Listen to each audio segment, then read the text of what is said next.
Mastering supervised tracking in SynthEyes is really the key to solving the more difficult shots. But the more difficult the shots become, the more attention our supervised trackers need. And weird camera moves and motion blur don't help in those cases either. For those really hard to track shots, there's the Mocha Point Tracker. It is taking the benefits of a planar tracker, putting it right into SynthEyes' supervised tracking. I'm Christoph Zapletal for Boris Effects. Let's do some wild tracking. If we think about what a classical point tracker is doing, it comes down to this. We've got a small area, the target area, and a bigger area, the search area.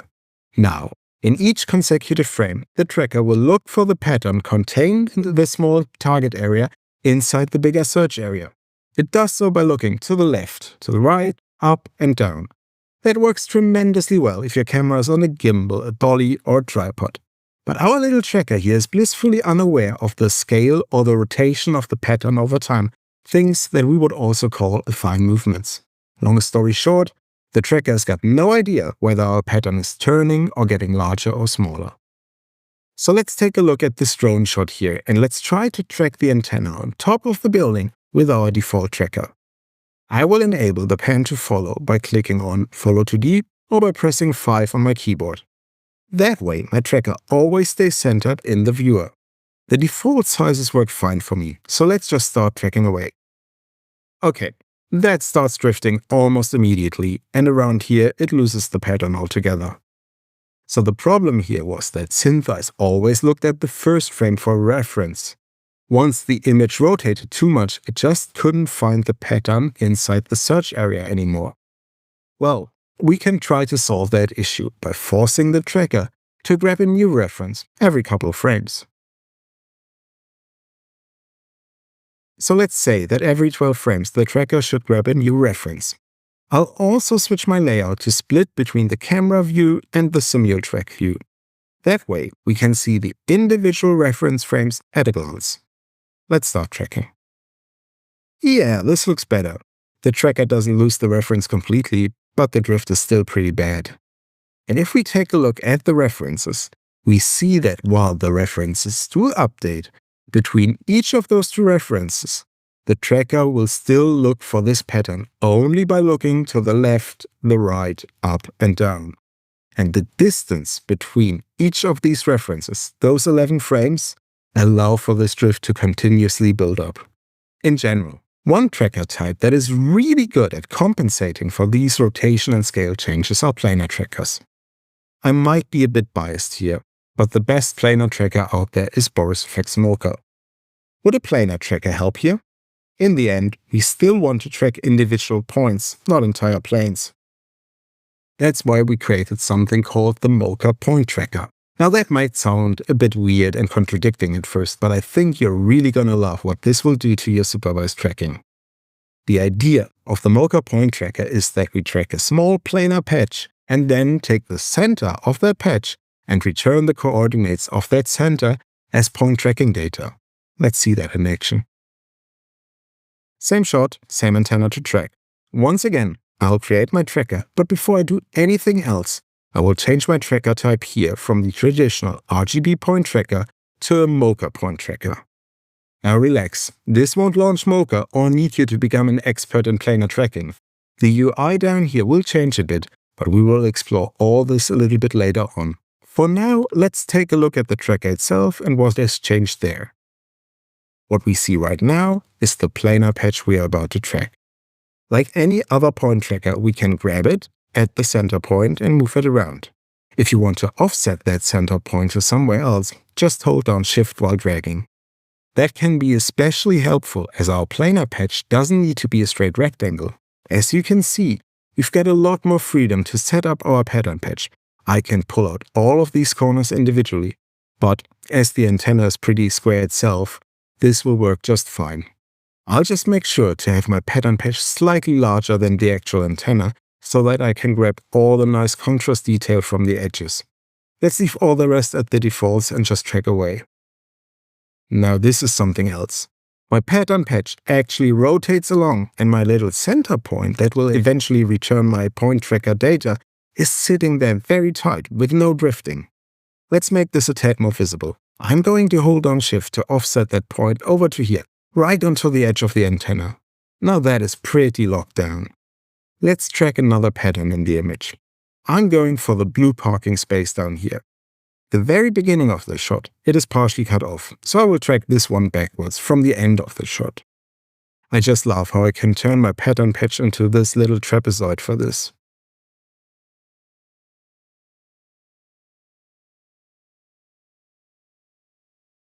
So I'll check along further.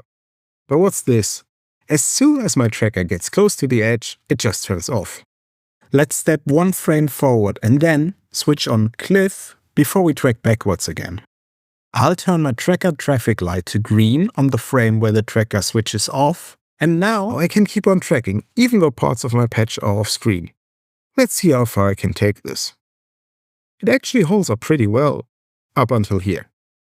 Now, I could try to manually adjust the pattern box to keep that tracker alive, but honestly, consider if it doesn't make more sense to just set up another tracker nearby. That is something to remember with all these different tracker types in SynthEyes. They all have their unique strengths and weaknesses.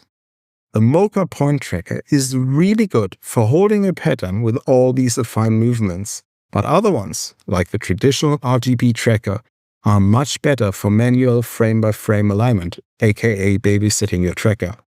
But that is the beauty of supervised tracking. You can mix and match all these different tracker types to really fit your needs. Let's take a look at that in our next example. So in this shot, we are moving away from the clean, steady rotation to a full-blown match-moving challenge. I've already feature-tracked this shot. Let's try to solve this. We end up with a solve, hooray! So let's take a look at the camera movement. Our camera only starts moving around frame 160. Now that's a bummer. Before that frame, SynthEyes just wasn't able to come up with a continuous solve. If we take a look at the image, we see the problem. At this point, a lot of the trackers end or begin.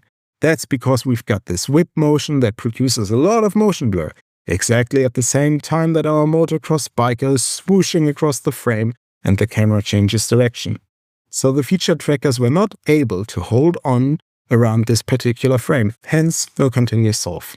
What we need to do now is to add additional trackers to literally bridge the gap.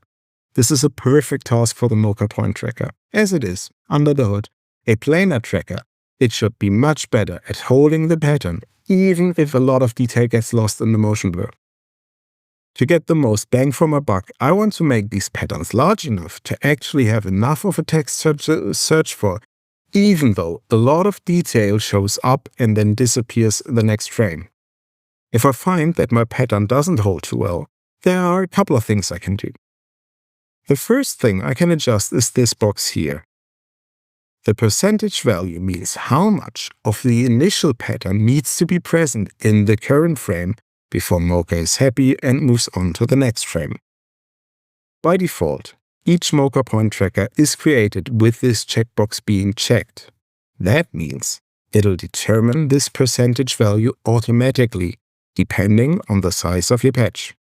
In most cases, this works fine. But if your tracker doesn't find its pattern, play around with this value. Though, if you go too low or too high, this will make your tracker much more prone to drifting. Another thing you can play around with is the model. This will basically tell the tracker which kind of movement it should look for when tracking the patch. By default, this is set to 2D TRSA.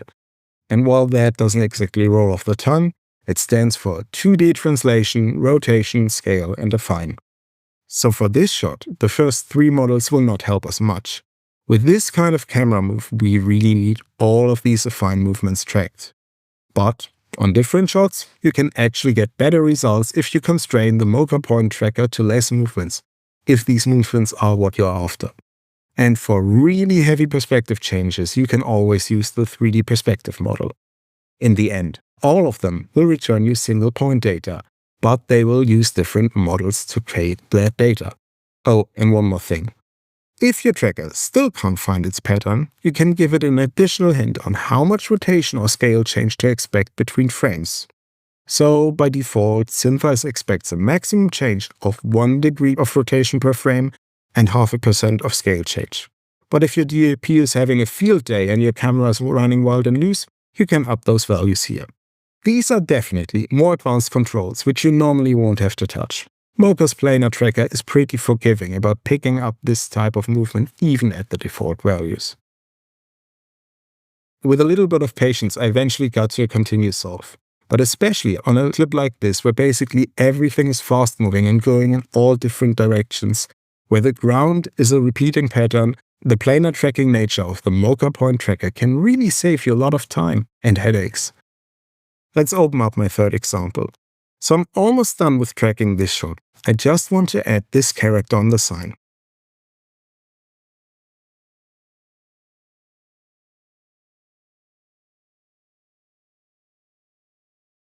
This tracks nicely right up until here, where that tree gets in the way. No problem, let's move backwards and set up another Mocha Point Tracker here. I'll make sure to put my center point at exactly the same spot as with the other tracker.